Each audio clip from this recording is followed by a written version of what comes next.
talk, or we? Oh, absolutely. Okay. We're looking for people to jump in. Yeah, great. Well, I mean, for me, it really means everyone being able to access the food that they that keeps them healthy, that makes them feel healthy and increases their well-being in an easy and in an easy way. Great. There's no right or wrongs here. So others. And if I may, Shelley, could you expand upon, like, what do you mean by easy, right?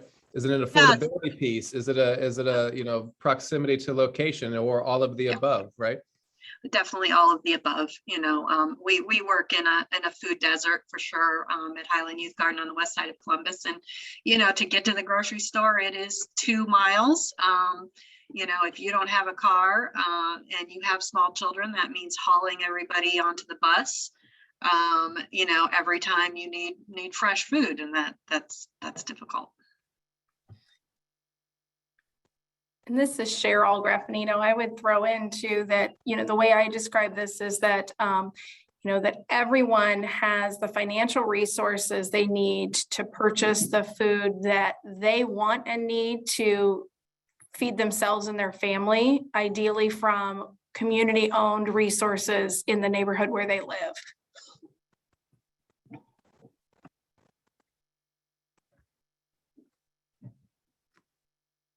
Others? I think about the idea of equity versus equality right now. So I think ideally it would be equality, if in our pie in the sky world, that there will be no barriers to people having access to healthful foods or foods that make their bodies feel good.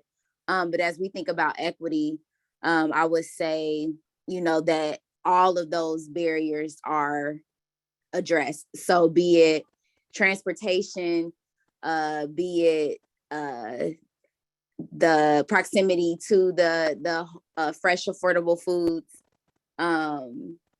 be it healthcare, all of those. When I think about health equity, I think about all of those barriers being addressed in ways that make it such that people are able to be able to get to those foods very easily. Yes, and one thing I wanted, for those who aren't checking the chat, there's a lot of people who posted things in the chat, and you might pay attention maybe to that real quickly, and maybe that will inspire you to some thought that you have. Thanks, Noreen. I was going to call attention to that as well. And Tony, not to put you on the spot, but there was a lot of agreement into some of your comment there. So perhaps you'd like to speak a bit to what you mean by the entire food chain.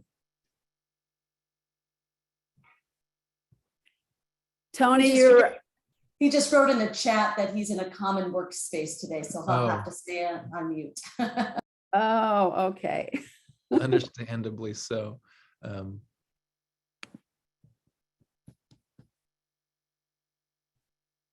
Does anyone find it confusing, the difference between equity and equality?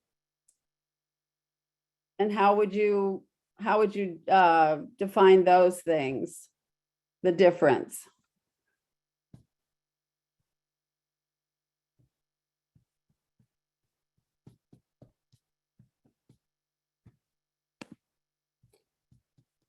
And one quick thing, Jill, are the comments in the chat going to be available to all of us? Okay. Okay. Anything else on equity? Well, if I may, Noreen, I want to kind of harken back to Tony's comment there around the food chain, the entire food chain. I think that, Sure.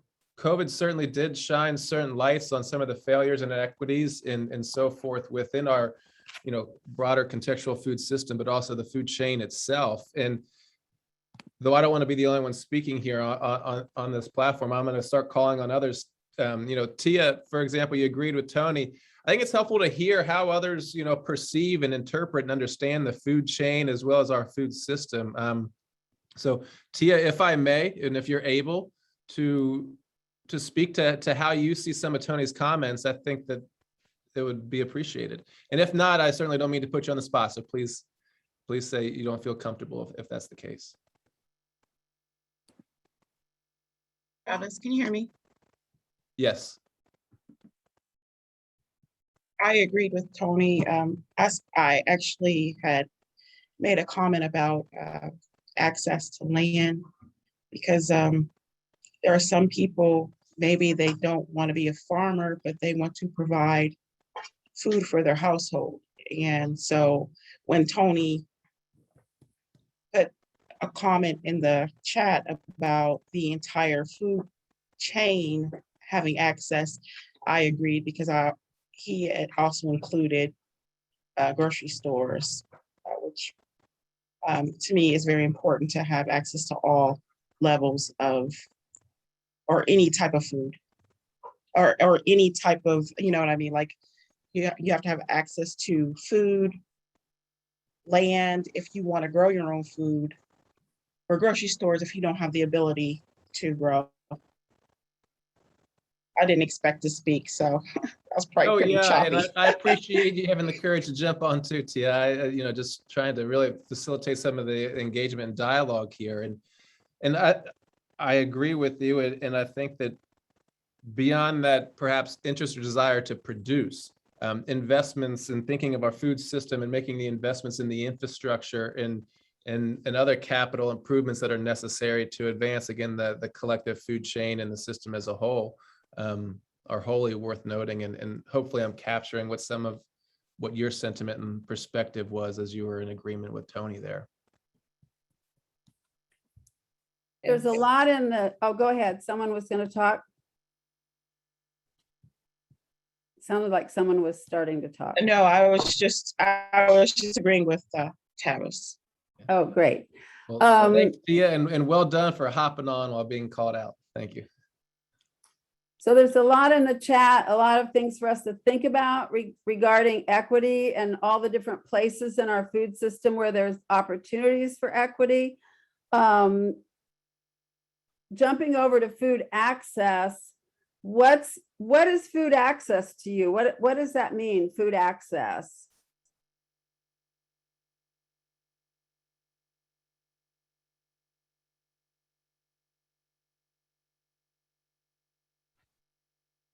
And I like the comments in the chat. It's also helpful if people just shout them out, because I'm really thankful for Tevis to be monitoring that, because I'm trying to monitor what people are saying, and it's a little bit hard to jump back and forth.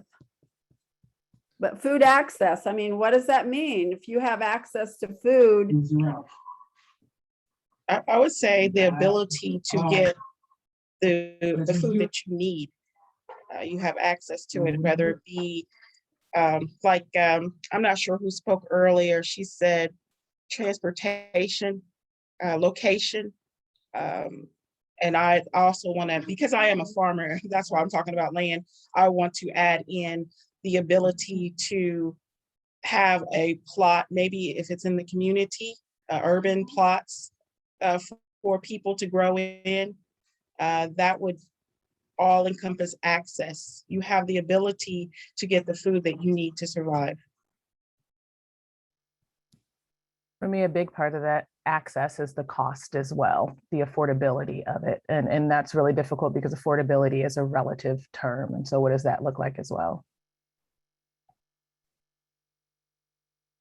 And I also like to say something to Yolanda's point, affordability, but also without devaluing food, because our government right now is devaluing food. So it makes it difficult for small, or let me say micro farmers like me to compete, because people are used to cheap food and they want it even cheaper. How would I maintain my farm if the food is being devalued? Agreed. So, I see. I guess. Sorry. Go ahead, Yana. Oh, no, go for it. I was just going to say, I saw that Emily had made a point that I was thinking of too, was the food or nutrition that a family needs or wants. So thinking of culturally appropriate foods as well. So not just giving me foods that I'm not able to identify, that are not culturally appropriate for me.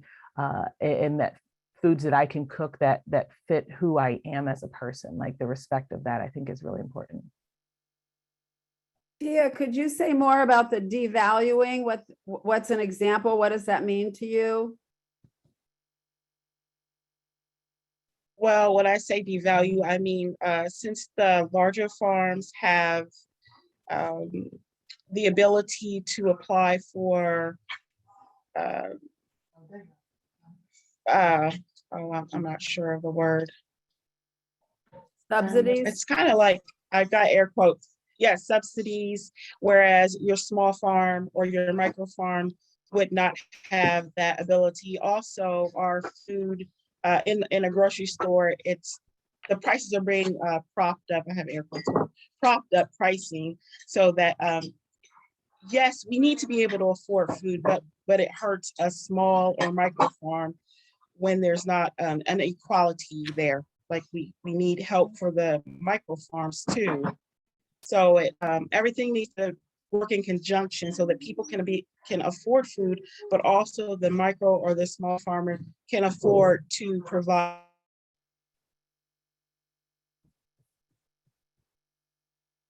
We lost you, Tia. Yeah, I cut out there, Tia, but I think I can wrap up some of that sentiment, Tia, and jump in if I'm mistaken there. But for that small scale farmer, especially crop producer, to be able to sell their product at a fair market rate, right? One that honors labor and land and so forth, and is truly reflected in its price at a market level. But also then for the consumer to be able to afford that, right? And that might harken back to some of Rep. Capter's comments too, when she touched on the Senior Farmers Market Nutrition Program and WIC and so forth. And I know it's visions and collective work held out with respective partners across the state, but how are we building a more equitable and effective food safety net that can empower consumers to afford these products when they're sold at a fair market value and so forth? And I think those are visions that we certainly hold, and steps that we're beginning to take through various channels. And Tia, I hope I'm capturing what you're seeking to speak to from a small scale producer, because I know Tia and I know her farm well. It's a beautiful piece of land in the southern part of Ohio, but that's Tia. So I hope I captured that well.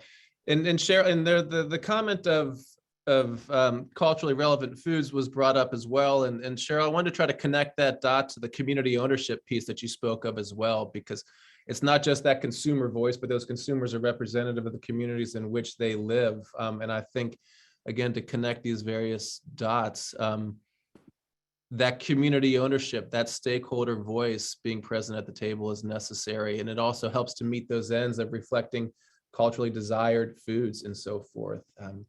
So Cheryl, do you want to speak at all a bit? Because I know you are experienced in this realm, to share some of those thoughts. Yeah, I think that the main thing that I would add to that, Tevis, is just that, food is something that, whether you're using SNAP or WIC or earned income or whatever it may be, every single person and every single community has money that they spend every month on food. It's a basic necessity and need. And, in our communities that have been most impacted by redlining and policies that have taken away from them, it's a small microeconomy capture to bring that food into communities and basically, in all honesty, rebuild what we had 40 or 50 years ago before the large supermarkets. I grew up in a suburb of Columbus, but was still a small town at the time. And we had 3 independent grocery stores when I was growing up. And then, without mentioning names, a large supermarket chain came in, and all 3 of those closed within 10 to 15 years.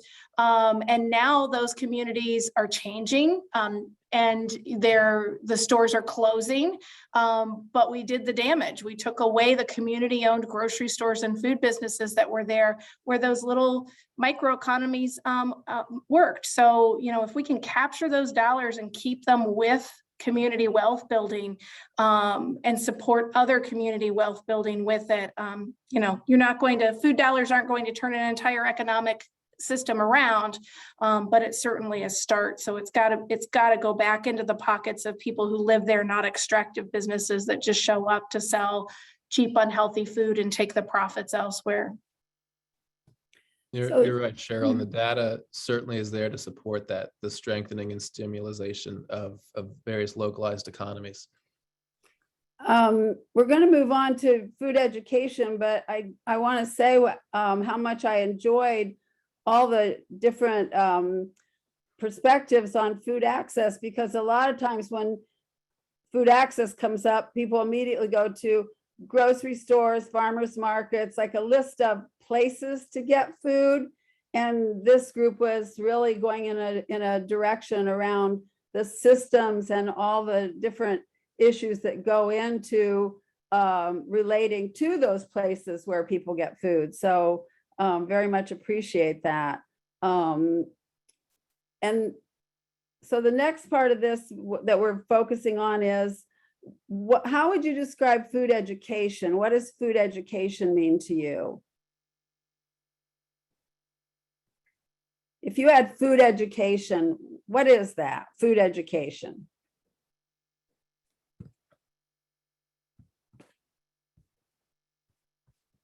You know, Noreen, I might be able to help us bridge and segue into this too. And Shelley, I'm going to call upon a chat you put in there earlier around remembering to the need to about accessing an equipped kitchen and the knowledge of how to use that equipment and so forth. So again, perhaps from a commercialized kitchen in some context, it's a bit more larger scale of production, but nonetheless, the ability to access the means to cook, prepare, and the knowledge behind all of that, as well as the equipment. Do you want to expand upon that at all, Shelley? Well, I would add to the conversation this idea of knowing what your options are. You know, I think that's something that we try to focus on at Highland Youth Garden, is to give people a sense of what the range of options are, new ideas, as well as new techniques to sort of inspire joy and curiosity about exploring food. So I would add that too. So Shelley makes me think about how we often see food education and food access, and we've done that to a certain extent in the way we laid this out. But how do food access and education go together? Should they or shouldn't they? Food access and education. Do you have access to food? Do you need some kind of education relative to it? What are thoughts on that? I think they do go together. And I would say for me, it's about knowing that you have choices, piggybacking a bit onto what Shelley said about there are options. I mean, I grew up in a household that did not have a lot of money. And as a child, our choices were limited to a lot of boxed food choices from the grocery store. And so it wasn't until I got older and understood that, you know, vegetables didn't just come out of cans or came from the frozen food aisle. You had a choice that you could get fresh vegetables. And then there was as Shelley said, to your point, what do I do with these now? If my fresh vegetable choice as a child was iceberg lettuce that my mom used as the base for salads, what are all these other choices? What do I do with these things? So I do think that those two go hand in hand. Anyone else? There's some in the chat, so note those. Completely agree. I think that with so we can give folks access. I think that that's excellent. So when everybody has access to healthful foods, but then as you start to think about, you know, what does that preparation look like? Because there are some foods when they're in their raw form, they don't taste so well, right? And so I think there's already a lot of times this idea around, you know, if a food is quote unquote healthy or helpful for your body, then, you know, it might not taste so well, right? It might need a little bit of seasoning or something like that.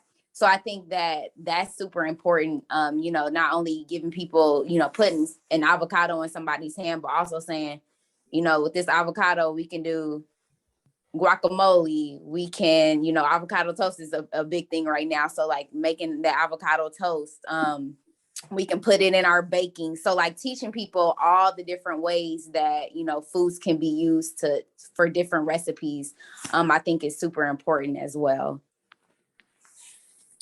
I really liked Shelley's phrase to explore food. I feel like that's a helpful framework in thinking about education and what we're talking about here. And when I look around the screen, so many, well, even the names that are up, so many people have done this for so long, and connecting that access piece with what do I do with this? And I think that explore this, just because you don't see yourself as a chef or you haven't had access to this before, what might you be able to do? It's just that curiosity piece. I think if we can inspire that, that helps.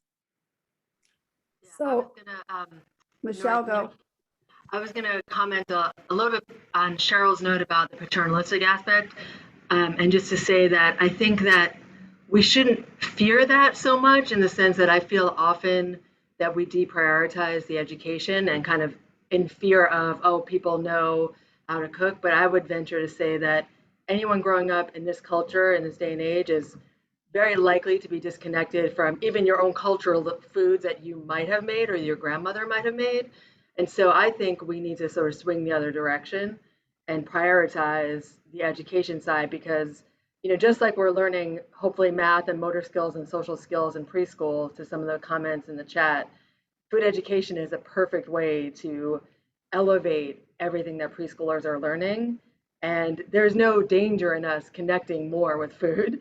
So just noting that it's like an amazing vehicle for kids to like learn together, grow together, and absolutely make sure that when you're teaching, working with kids, that you're incorporating how did African Americans, what are the food ways from African American cultures that, you know, made the crops that we have today, and like where are the connections there. And we certainly have, to Cheryl's point, like elders in the community who contribute to making sure those traditions live on. But unfortunately, that's also going to be, you know, gone sooner than we think if we're not, you know, starting from the ground up. Most of the times when we talk to seniors, they say like bring back home ec. So I think that there's, you know, widespread need for it. And I would just say that sometimes I feel like we, you know, people say, well, people know how to cook is much more important than we get people food access. And I just think like there's no reason to separate these two things. Let's just bring them together. Wherever it's problematic, make sure we're addressing it, but just lift them up together, because, you know, there's no winner or loser here, and we don't need to pit them against each other, is how I describe it. And I'm going to unmute myself. I'm going to unmute myself really quickly to agree wholeheartedly with Michelle. That's the difference between quality food education and, you know, I was a dietitian for 20 plus years, and I have more than plenty of experience doing paternalistic food education. I like to say I've learned and I know better now, but I agree with Michelle wholeheartedly that, you know, quality education that's culturally competent is absolutely essential. Somebody else wanted to jump in, and then we're going to have to wrap this part up and move on to another little quick discussion, and then more on advocacy, get into advocacy. Was there somebody? I did want to make a quick comment, and it just to make a comment about not only education, but encouragement, because so many people, it might not even be about them not knowing how to cook, but being like maybe a single parent and busy and not realizing that some things are quick. Why aren't people cooking? I mean, that's the bottom line. Some people just don't cook. They go to Walmart, they get the fast food pizza, or they get the Walmart pizza or whatever. So I think there needs to be more encouragement to cook, not just education. Yeah. Patrick? I was just going to say that they definitely go hand in hand and can even feed off of each other. I know in Snap Ed a lot, we do both direct education as well as work on policy, systems, and environmental changes to increase food access. Because you can't expect people to use food if they don't have access to it, and vice versa. But it also helps to build, by connecting the two, it helps to build, community involvement with that process so that you can have the support to make those changes that you want to increase access or increase these education opportunities, and really meet the needs of the individuals that you're trying in the community, rather than just, a top-down approach. Great, thank you, everyone.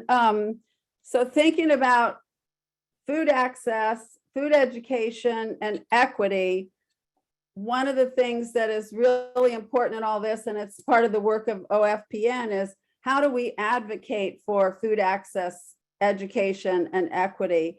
And we're going to start talking about that a little bit. I just want to preface this by a way of looking at advocacy that isn't always something that people think about, and that is that advocacy, a lot of people think, well, when they think about advocacy and policy, they think immediately go to legislative and what at Local Matters we call uppercase A advocacy. And yet there's probably a lot more advocacy that goes on at the grassroots level or the lowercase a, in terms of like all the programming that many of us who are on this Zoom do, is a form of advocating for food access and food education and equity. There's just a lot of work that's done at the grassroots level that can go together working with the grass tops or the legislative advocacy work. So I just want us to keep that in mind as we look at a couple advocacy updates from Tevis and myself, because people have asked this in the chat I see, and we wanted to start talking about advocacy by giving you a couple examples of some things that are going on at the state level and the federal level. Tevis, do you want to jump into this? Yeah, I certainly can, and thanks, Noreen, and I appreciate you sharing with the group Local Matters advocacy views on the big A's and the little A's, because it's certainly a two-way street there. And I do think the little A's inform some of those big A efforts in legislative changes and appropriations. And I could speak firsthand, at least from a nutrition incentive perspective, and with produce perks and so forth, and nutrition incentive programming within Ohio.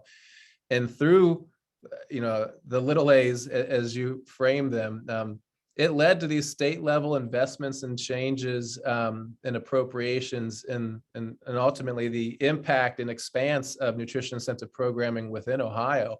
From a produce perks perspective and the SNAP matching program that it offers at the 125 plus locations across the state, but also to the within state agencies and the Ohio Department of Health. And they really served as emerging champions and leaders at a big A level around investments in programming, but that is directly aligned with healthcare systems and combating chronic disease and how best to empower individuals from an affordability and an access perspective, but also in alignment with, again, clinical providers and healthcare professionals that are directly targeting chronic disease such as diabetes and so forth, as well as maternal and infant health. So, and I'll add that the intention around maximizing impacts within the local economies, right? Back to Tony's point as well, and thinking about the entire food chain and the food system, how we, as we collectively lead our work from a programmatic or little A perspective, how that filters up the chain to really influence legislators to have real impact in state and federal dollars that get appropriated out. So I do feel there's progress being made here within Ohio, and that there is a receptive legislator, not just at a state level, but legislation or legislators at municipal and county levels as well. There are, and I know, Noreen, you're going to get into some of the Build Back Better and other federal opportunities, but the ARPA dollars that Rep. Capter mentioned earlier, those are available to make these types of investments and move the needle in some respects. Within municipalities and counties across the state, it's a very ad hoc process, if you will. So again, advocacy and communication with local elected officials on how best to utilize those dollars are certainly steps that can be taken. And it's something the Ohio Food Policy Network can certainly be a sounding board on as well, to at least, if nothing else, give examples of what certain regions across the state are doing in regards to, again, those ARPA investment dollars. But yeah, I'll stop there from kind of a state access perspective. Again, we're seeing, again, the little A's informing those big A's around how best to really utilize these dollars that create these impacts in a broader, more systematic way, with more intentional goals and outcomes. And we're seeing these come to fruition as well. But Noreen, I'll stop there to give you time because I know we'll be running short here quickly to speak a bit to the Build Better Act and then how we can kind of bring it back together there for open conversation. Yeah, and I would say because we're, a short workshop, if you have any questions about the legislation that Tevis just talked about and the incentive programs, put them in the chat and we can get back to you later. Marcy Kaptur mentioned the Build Back Better Act, and I just want to go into that a little bit relative to how it's going to affect us relative to food and food education. So the Build Back Better Act invests nearly $35 billion in child nutrition programs, as well as other measures that support families and communities. And some of the most important parts of this that relate to our conversation today are that there's increasing eligibility for nearly 9 million more students to access free lunches through 2030, $500 million in funding for school kitchen equipment upgrades. And that really impacts the local food, the ability to utilize local food. And Cheryl could talk about that to a great extent. $635 million in funding for grants that support experiential nutrition education and school gardens. Many of you know that state of Ohio is the only state in the country that does not have health education curriculum in K through 12. So this kind of money would be very helpful in terms of getting curriculum and other support into our schools where, that's a great source, one of the biggest sources for students to be able to get the kind of information that's needed about nutrition education and food education, but also about access, because there's a lot of programs that allow people and the kids and their families to have access to food through the school year, as well as in the summer and over the breaks that this kind of money supports. And then creating a nationwide program to provide summer electronic benefit, summer EBT food benefits, which we had last year. And it's really great to see that continued, so that there's such a great percentage of students in Ohio that the place where they get the most food during the year is at school. And think about it, when we have long breaks at Christmas or a spring break or summer break, if there isn't support either at the community level or the federal level, there isn't food. There just is not food, which is something that should not be allowed. So this money is going to go a long way to help that.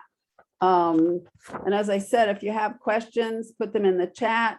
And then also, as was noted earlier, I think Jill put links in to Build Better Act.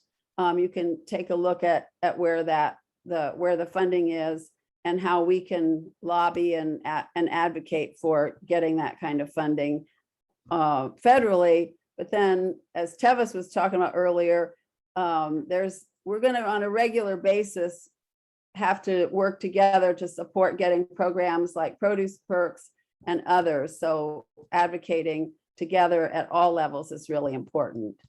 Tevis, did you want to go from here?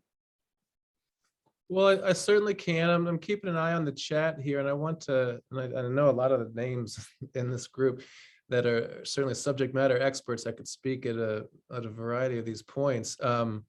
I mean, one thought that I was having before I turn to some of the chat here is from an advocacy perspective, and I'm thinking again more legislatively speaking, but articulating the impacts, and I know this is not lost on this group, but articulating the impacts beyond hunger, right? Really resonating and clearly demonstrating and providing the evidence, because the data is certainly there, the impacts that this work has and this advocacy has within community, within localized economies and so forth. The investments in infrastructure, though that may be lost on the legislators, it's not lost on us, that certain investments in infrastructure at a farmer's market or small scale retailer level, online SNAP transitions and acquisitions and so forth, that the ripple effect and the multiplier effect that is had with these types of investments and legislation certainly comprehensively works to address the issues of hunger that we all rally around in food and nutrition security. So again, from an advocacy perspective, it may not be lost on us, but don't presume it's not lost on audiences you're speaking to as well.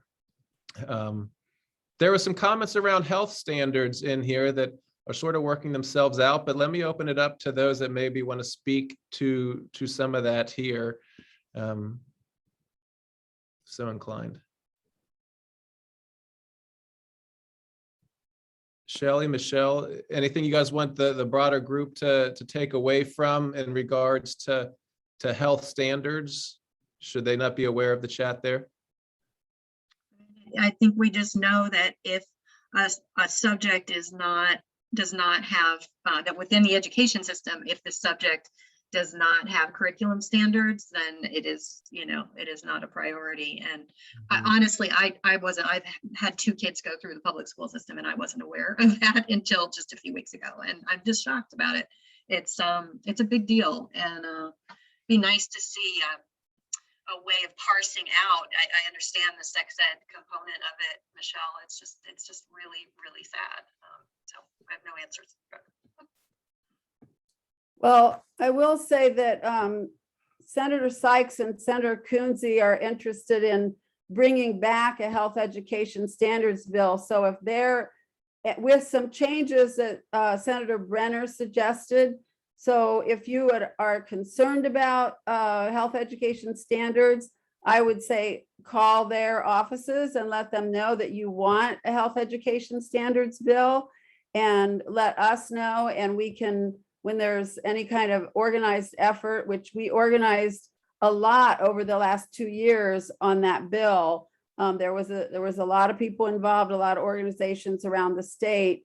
And then time just ran out. And there are some changes that are in the works relative to the bill that was proposed before. So there may be a better chance for it to get passed. But everyone reaching out to those 2 legislators in particular and Andrew Brenner would be a big help. So just a nice gentle call saying, hey, we don't want to be this state without health education standards, and we highly support this. So please let us know where you stand on it, and let us know how we can help to pass it. Because it may come up again, and we'll need people like on this call to testify. Back to you, Tevis. Thanks, Noreen. And so as this has been great dialogue thus far, and time is flying. 11:30 is our hard stop for lunch for everyone. So as we work to get through our agenda here within our breakout session, the next component Noreen and I wanted to kind of hit on was to ask, what advocacy are you guys working on within your respective areas? What are you concerned about? Are there issues that you're addressing, and how, the stakeholders on this call, how the Ohio Food Policy Network as a whole can work to help? So again, present day real advocacy efforts that are being worked through on your end, and we wanted to open up some time to talk about that and see about opportunities for support, engagement, maybe what's needed. So I'll open the floor in that regard.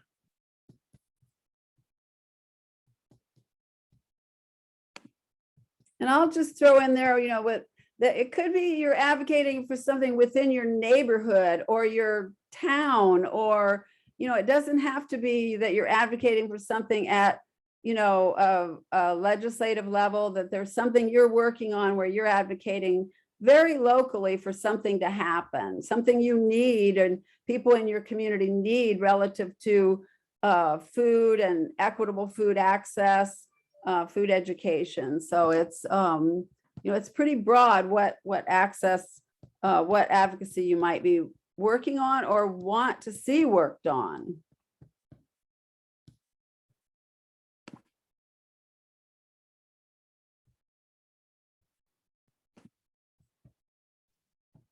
So in Union County, we're part of my programming for 2022, we're trying to work on a food policy piece, but we're also working on food access for the county.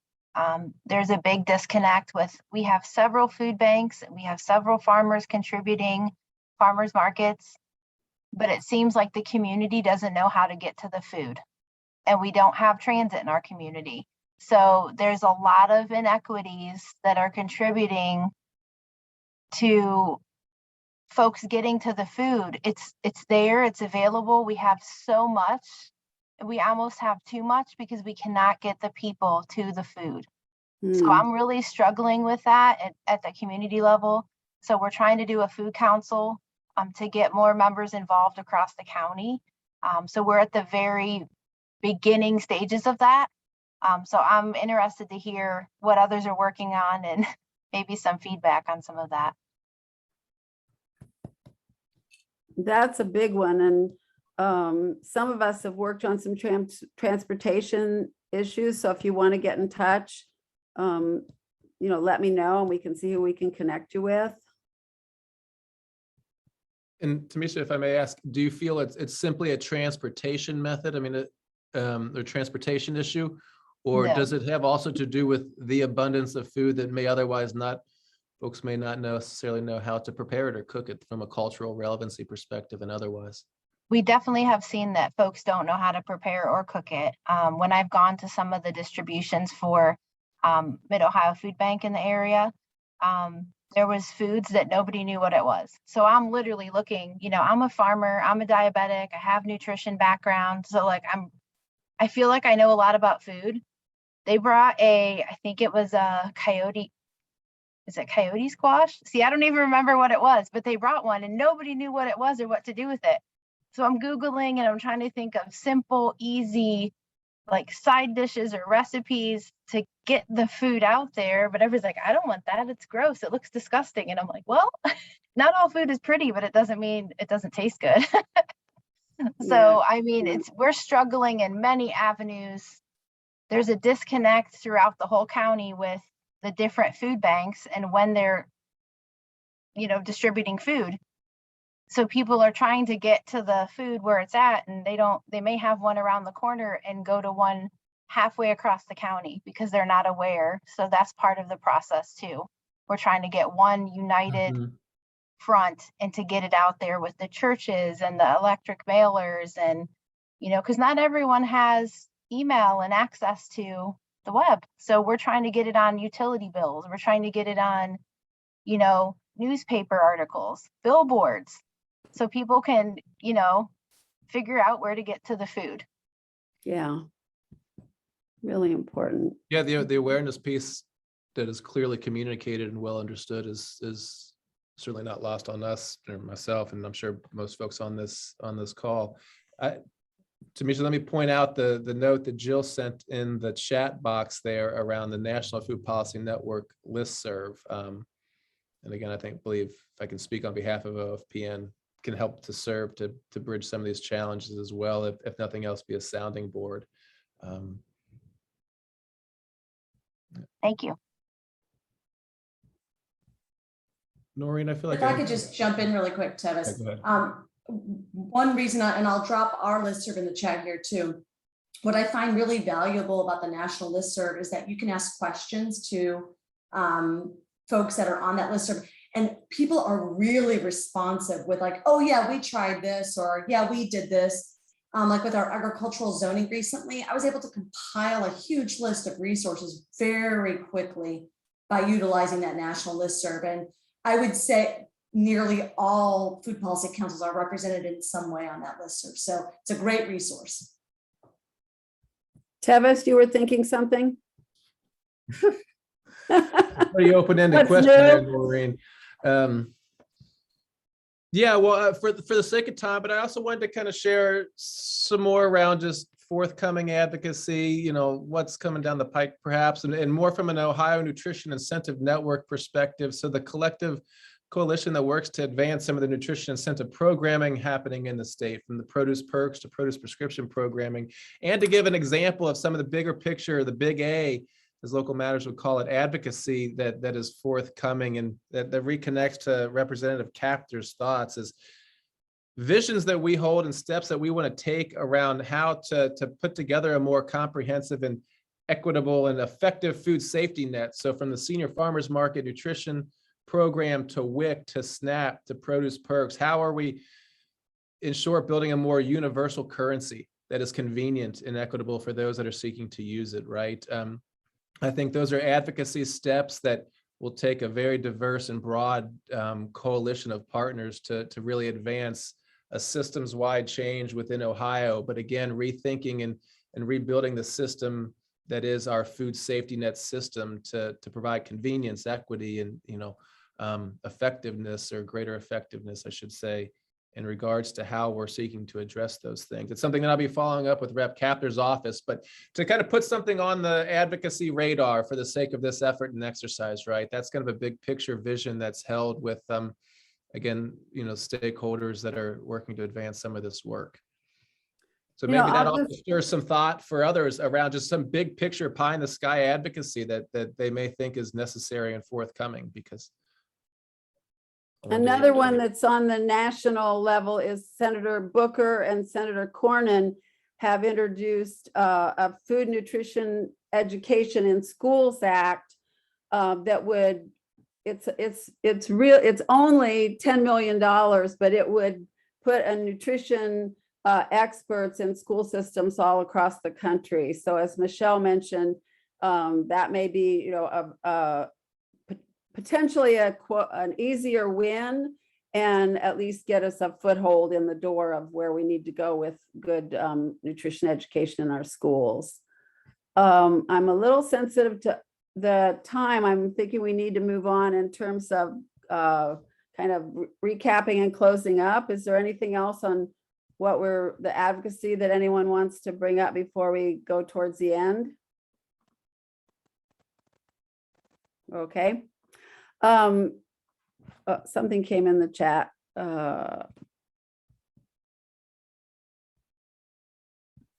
Yeah, I think Tia, that the group that Michelle was taking names and wanting to, and Marcy captured, that was great, saying, let's meet with the undersecretary. I mean, this is going in the right direction. So she was worth her weight in gold with that alone, I think. So in recapping, going back to where we started at the beginning, I'm out of here. Hold on a minute. Hold on. Oh my gosh, I lost everybody. I thought, what happened here? Anyway, I'm back, or you're back. So we wanted to talk and try to understand equity better and what food access and education means to you, some current food access and education advocacy efforts, and opportunities to advocate for food issues that all of you have and that we have at our very local level, state and federal level. And what we're curious about is there anything you want to add to today's discussion in any of those areas that the workshop was intending to work with you on today? Is there anything anyone wants to add? Yolanda? Oh, she got kicked out. Oh, okay. Anyone else in terms of what you want to share or thoughts that came up for you today, something you maybe hadn't thought about or something that you've thought about and you felt like you got some support by discussing these things today?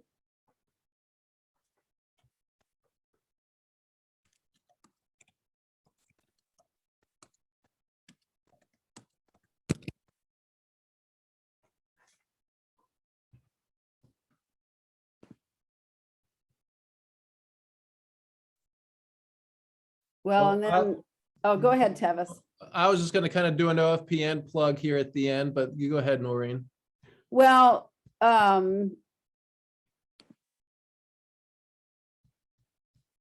yeah, and Jill and you both are going in that direction. My question was, is there anything that you would want OFPN, a resource from OFPN to help the work that you're doing?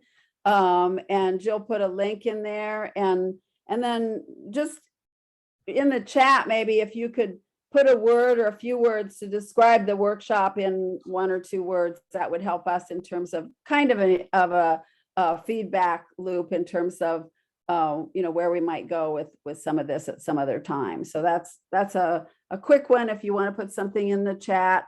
And then Tevis, do you want to talk about OFPN resources? And Well, I certainly can. I'd maybe turn to Jill or Michelle to speak more effectively to OFP and resources. But a word I would use to kind of echo Jody's comment there is partnerships. I think that, Rep. Capter even noted that as well.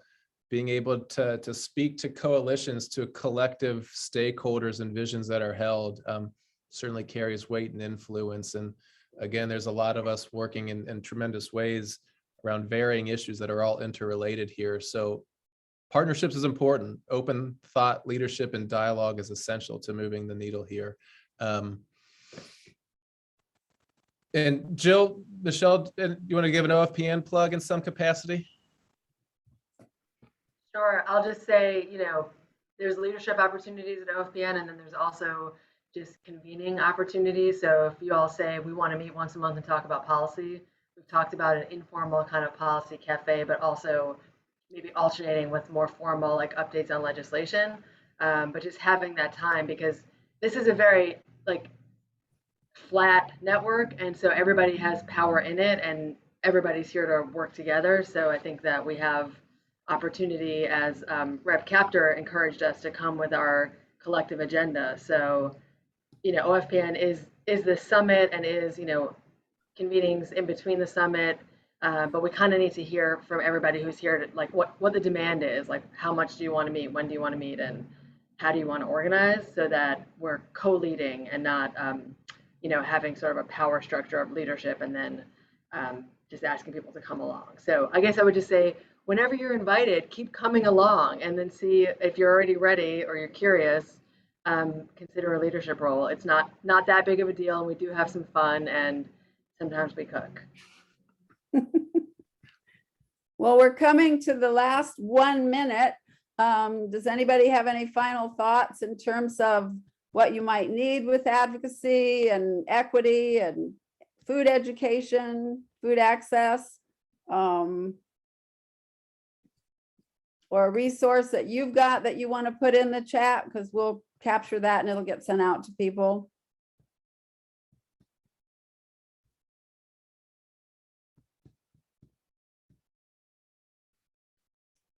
Thank you, Brittany.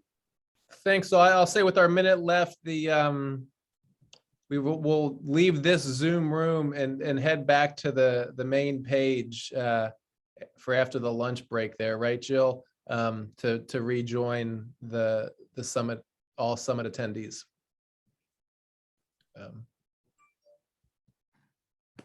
Well, thanks. That's starting at noon. Thanks to everybody for participating and engaging in some discussion. We didn't want to be the ones that were just talking at. We wanted to try to get more people involved, and a lot of people did get involved, and that's much appreciated. It's not easy in these Zoom rooms. Thank you. Thank you all for your leadership. Thanks, Tevis. Thanks, Noreen. Okay, see you in the big room. Have some lunch. See you in a half hour. Bye.